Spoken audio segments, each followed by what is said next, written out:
I'm Sonia. I'm Ebong. And I'm Kate. And today we're dishing with you from Cashion's Eat Place. It's located in Adams Morgan at 1819 Columbia Road. It's such staccato in your voice. I'm excited. We've never actually filmed from an eat place, although we film from an eat place every time. I just wonder how they came up with eat place. I don't know what that means. Keeping it simple. It's hard for me to even say eat place half the time. They told us we had to say try the halibut. It's the best thing on the menu. So do it. Try the halibut. For the halibut. Do it. Do it. Well, speaking of which, our guest today is Steuart Martens, who is, a lot of you may already know, he's a contestant on The Apprentice. And Can we just say he's the winner? Yeah, I was going to say, that's what I was going to ask. You can say it. Maybe I can't confirm nor deny it. Maybe you won, maybe you haven't. But so how has it been thus far being on the show? Oh, it's been an awesome experience. I've loved every minute of it. You know, getting to compete with other contestants across the country and doing cool tasks every week. You know, it's been great. And then obviously, you know, being around the Trump family has been really fun. And just getting to experience New York in a totally different way was great for me. You've got quite the head of hair on you, I have to say. I'm really impressed. Which, you know where I'm going with this is, what is the deal with Donald's hair and what does it look like up close? Because his hair up close looks really good. So at first I thought it was a comb over or some kind of toupee. It's totally real. Really? I've seen him up close, you know, as close as you and I, and he puts his hands through it. It just has a ton of hairspray in it. So whoever does his hair has some magical spray or something. It doesn't move. It's unbelievable. It's probably his own brand. He puts his name on everything else. I was wondering if he had his own brand of that. I'm sure he does have his own hairspray. If he doesn't, he should.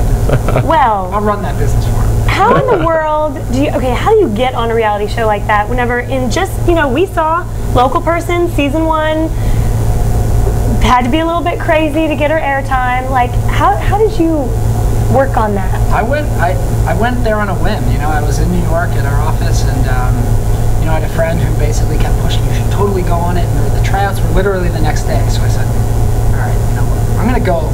If I go, everyone will leave me alone, and I said I did it, and whatever. So I wait in line for 5 hours outside of Trump Tower. Really? Wow. Go do my casting call, and they say, all right, it was a 3-minute thing with like 10 other people. So you wait for 5 hours and then you wait for 5 hours and it's 3 minutes. Wow. And you know, you're with the 20,000 other people outside, just like these big American Idol casting calls.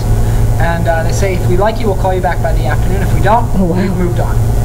You're gone. You're out the door. I love that. Yeah, there's no keep up alive. I got a call that night, and they said, all right, we need you tomorrow, Saturday, at such and such hotel. We're going to film you for a few minutes, and you know, we'll see how it goes from there. So I go to this hotel, I show up, there's all these instructions. Don't tell them who you're with or what you're doing here. Just say, I'm here to go to this room, and have them call us. And I waited in the lobby for 30 minutes. They bring me up. I film a 20-minute video for them asking me questions. And I said, well, if we like you, we'll call you within 2 weeks, and we'd be flying you to LA. Okay, great, thanks. Well, 2 weeks on the dot. Really? Call comes in. I accidentally pick up the phone because it said private number, and I don't normally pick it up. I'm the same way. It was accidental, and they go, Steuart, we've been trying to reach you all day, and a private number had been calling me all day.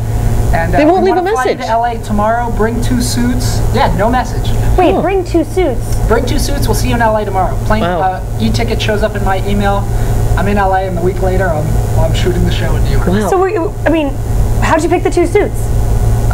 He's not a girl. He's not. That's the thing. He's like clean. He probably only has 2 suits. Yeah. I'm giving you the evil eye. Suits and some ties and some shirts, and I was good to go. What? No, I feel like you know how they say, you know, if you're playing poker and you're not the schmuck, or if you don't know who the schmuck is, it's you. So what kind of character do you think you play in the cavalcade of characters? Who are you? Are you the bad boy? Who are you?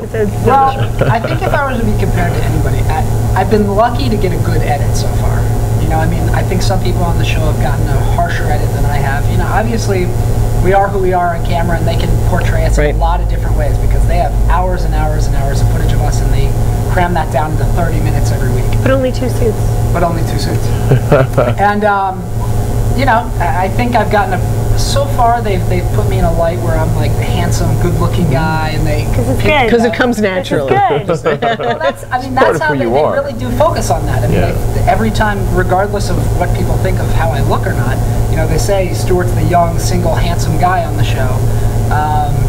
Could be worse. Could be worse. I could get a worse edit. But you know Curtis from the Celebrity season last year? I feel like I've kind of fallen into that similar edit of you know, fly under the radar the first few episodes, and then they start focusing on me as we get going. So what were you doing before The Apprentice, in the sense that that gave you the freedom to shoot the show? Sure. I own my own business here in DC. I don't know if you know Taste of DC, but we run that food festival. I got a great wine importing company. That's what we're enjoying today. It's really good. We just did the same hand gesture over here. And let's see what else. I own On the Fly DC, the eco food vending company. We do all our food trucks out in the National Mall. So did this prepare you to run a major corporation from Trump Tower? Well, I think my experience as a business owner has prepared me, if I do get a job with Mr. Trump, he's a pro. to potentially do well there. So what was the biggest takeaway you took thus far from Mr. Trump and the experience, business and even personal? I think from the show, the one thing I learned before I went on, I was always super hectic from meeting to meeting and really just trying to do 8 million things. And I learned through the show, because it's such a weird, compressed environment, that you really have to focus. And you know, when you're done a task, you basically go back to a hotel room with no phone, no TV, no internet, no cell phone, no nothing.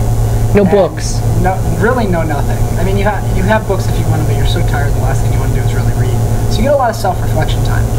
And I learned that I was really, really effective when I was doing 1 to 2 things and doing them really, really well. And before, I tried to do everything. I had so many balls up in the air. So since I got back from the show and I got back into my businesses, I've been really, really targeted and focused, and it's helped me a lot. What is your #1 piece of business advice for someone who's trying to get that golden job from an employer like Mr. Trump or like someone here locally? Well, first off, make sure it's a job you really want. Make sure it's something you're really, really passionate about, and you can see yourself in that role for quite some time. But I think everybody, you know, the biggest thing is everybody's got to do their dues. You know, I mean, you may have to work a job that you might not want to do to get to your ultimate job. So being willing to like fight through the trenches is always an important thing to think about. And then the other thing is just be super passionate. I mean, if you're passionate, you will do what you love and you'll be successful. Okay, Ivanka Trump, tell me about her, because she seems like really, well, I mean, that's like obvious, but in real life, just stunning. Yeah. And is she like really on her game? Do you think she's gotten the Trump genes? Oh, she has and more. I mean, she's not only stunningly beautiful, but she is absolutely brilliant. I mean, very, very intelligent woman. You can tell just by being around her. Her aura is I mean, she's sharp as a tack. So wonderful to be around her. Well, Steuart Martens, it's wonderful to be around you. Thank you so much for giving us a little bit about your experience. And sharing your wine. Not divulging too much information, but giving us some tips for people that would, you know, maybe someday like to be your apprentice should you win on this show. Continue watching the show, our show, of course, and The Apprentice to see if Steuart wins. And we'll see you here next time right here on the District Dish.